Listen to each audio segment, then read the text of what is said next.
Salut, c'est Jonathan. Alors j'espère que vous allez bien. Aujourd'hui on va parler du changement.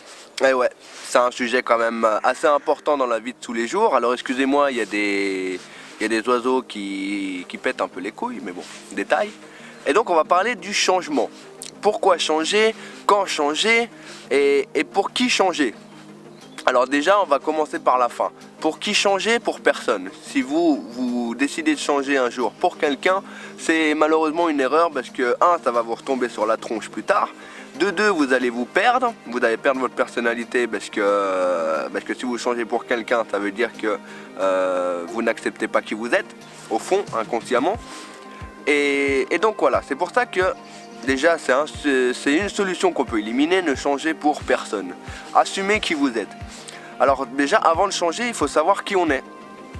Dans le sens, je sais pas moi, on va prendre l'exemple des couples, que généralement c'est un peu une catastrophe à ce niveau-là. Vous avez l'homme, la femme. La femme ne s'entend pas avec sa belle-mère, donc la mère du mec, ok? Jusque là on y est, bon. T'as la mère du mec qui appelle son fils, donc, et elle lui dit écoute, j'aimerais vous inviter à dîner dimanche. Ok. Et donc le mec, qu'est-ce qu'il fait? Il prévient la femme que sa mère veut l'inviter à manger et machin, et puis la femme elle dit non, moi j'ai pas envie. Parce que ta mère je la supporte pas, elle m'emmerde, ok, pour être clair. Et donc le mec, qu'est-ce qu'il va faire? Putain, je croyais qu'il y avait un renard là-bas. Non, mais c'est pas un renard en fait. Et donc le mec, qu'est-ce qu'il va faire? Eh ben il va se retrouver le cul entre deux chaises, ok. Et puis vous aussi, je suis sûr qu'un jour vous avez eu cette situation, que ça soit en couple ou ailleurs, d'avoir le cul entre deux chaises. Moi ça m'est arrivé plein de fois, et quand j'ai trouvé la solution pour plus l'avoir, et ben je vous garantis que ça a été une satisfaction. Et donc le mec, qu'est-ce qu'il va faire? Il va faire deux choses. Ou il va aller voir sa femme et il va lui dire ok, on n'y va pas, comme ça au moins il va éviter les emmerdes et il va être tranquille, chose qui est compréhensible, mais ça veut dire qu'il n'assume pas. Ou alors il va imposer son choix, il va dire moi j'y vais, ça te va pas, c'est le même prix. Et donc là, qu'est-ce qu'il va faire? Il va assumer, mais il va créer un conflit. Alors dans les deux solutions, il y a toujours quelque chose qui va pas. Ou dans la première solution, vous effacez, enfin lui il va s'effacer, pardon. Ou alors dans l'autre solution, il va effacer sa femme. Mais dans les deux cas, le fait que c'est un couple et que l'idée d'un couple c'est qu'ils soient bien ensemble, et ben là ça sera pas le cas. Ça veut dire que la personne a fait deux choix qui ne sont pas les bons.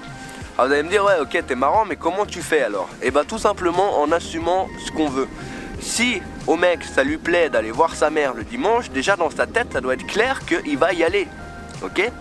Après le mec il doit être conscient avec lui-même qu'il a pris une décision. Il a pris la décision d'être en couple, de partager sa vie avec une personne qu'il aime, et il a pris la décision d'accepter la personne comme elle est. D'accord? Ok, jusque là on y est. Alors comment affronter la chose avec sa femme? Tout simplement en allant lui parler gentiment. Ça sert à rien de lui crier dessus, ça sert à rien d'être agressif, de lui mettre des tartes dans la tronche, parce que ça n'apporte rien, l'agressivité n'apporte rien. Excusez-moi s'il y a un peu de vent, j'ai pas choisi le jour pour sortir faire une vidéo, mais en même temps c'est ça. Alors je suis désolé si vous entendez un peu de vent, mais le fait que le micro il a la petite peluche là anti-vent, on devrait pas l'entendre beaucoup. Mais bon, détail. Donc, allez parler.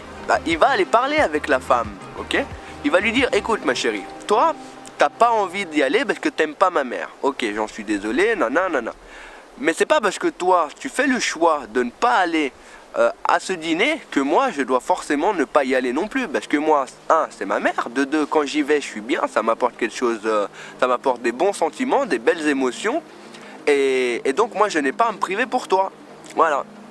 Alors là la femme, vous voulez qu'elle vous dise quoi? Alors ou elle a vraiment un caractère de chiotte et puis là elle va plier, donc dans ce cas remettez-vous en question sur votre rapport de couple. Ou alors elle va dire ah ok, il s'est imposé mais il m'a pas agressé. Ça veut dire que c'est un besoin nécessaire. Et généralement la personne, que ça soit dans un couple ou alors dans d'autres exemples, dans d'autres situations du même genre, la personne en face automatiquement elle va directement se remettre en question toute seule. Parce qu'elle va dire ah ok, ça veut dire que moi je me suis imposé envers lui, mais c'est vrai qu'il a raison, moi je ne peux pas l'empêcher de faire ce qu'il veut. ok. Après ça devient le problème de la personne, elle va se remettre en question avec elle-même. Mais vous avez en aucun cas changé pour quelqu'un. Vous avez assumé votre choix et donc vous allez y aller et puis le compromis vous l'avez trouvé. Ok, alors ça c'est une situation. Maintenant, comment savoir quand changer? Eh bien tout simplement quand vous vous réveillez le matin par exemple et que votre vie elle est fade, que vous n'avez pas forcément d'objectif, que vous êtes tout mou, que vous n'êtes pas motivé, que vous avez envie de rien foutre, là c'est la première alarme, c'est une première alarme. Il faut dire, ah ok, alors il faut analyser, il faut dire pourquoi. Alors généralement c'est la routine tout simplement, c'est parce que vous allez bosser tous les matins, vous rentrez le soir, vous avez le week-end, c'est la routine, ça vous fait chier, vous avez besoin de changer quelque chose dans votre vie tout simplement. Et c'est là qu'il faut s'auto-analyser, vous dire ok, qu'est-ce qui me plairait, qu'est-ce que je pourrais faire pour que mon quotidien soit mieux.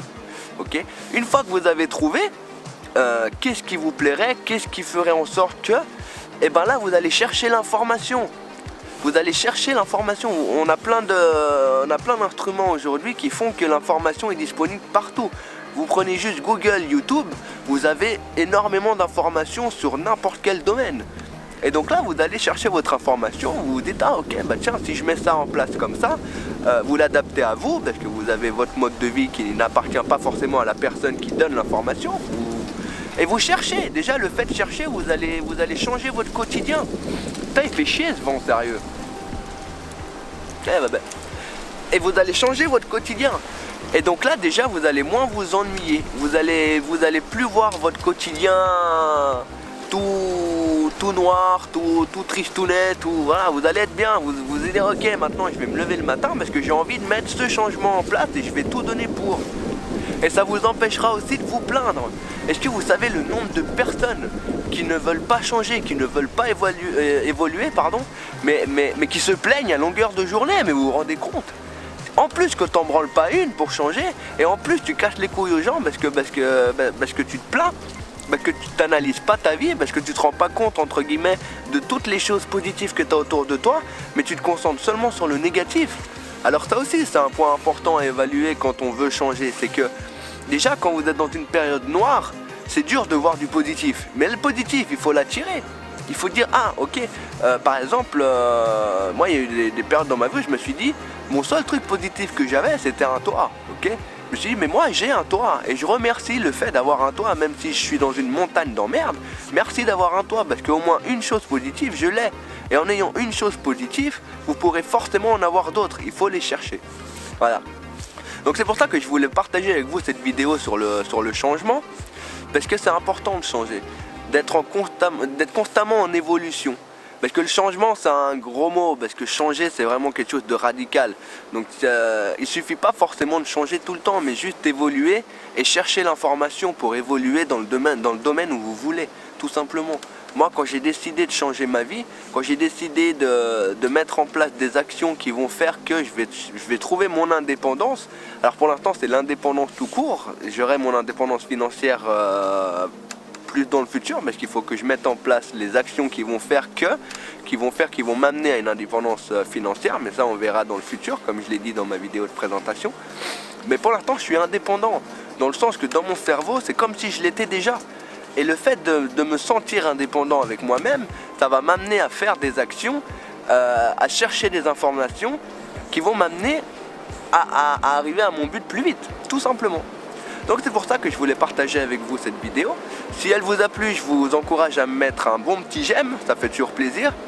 Je voulais aussi vous dire que dans les commentaires, donc bien sûr vous pouvez écrire ce que vous pensez de la vidéo, mais surtout si vous avez aussi des sujets de vidéo, ça m'intéresse énormément, parce que le fait que mon but c'est de partager mon expérience, c'est aussi mon but d'évaluer l'audience qui me suit. Et donc ça m'aiderait, tu vois, vous voyez, d'avoir quelqu'un qui va me dire bah tiens je sais pas, j'aimerais faire une vidéo sur l'autodiscipline par exemple. Donc comme ça je saurai qu'est-ce que vous attendez, et moi je vais chercher des informations qui vont faire que je pourrai répondre à vos demandes. Voilà. Si vous n'êtes pas abonné encore, je vous invite à le faire, et n'oubliez pas d'activer aussi la cloche de notification pour savoir quand est-ce que je vais poster une autre vidéo, pour être au courant. Et en attendant, moi je vous souhaite tout le bonheur du monde, restez positifs et on se voit sur une prochaine vidéo sur Cap Indépendance. Ciao!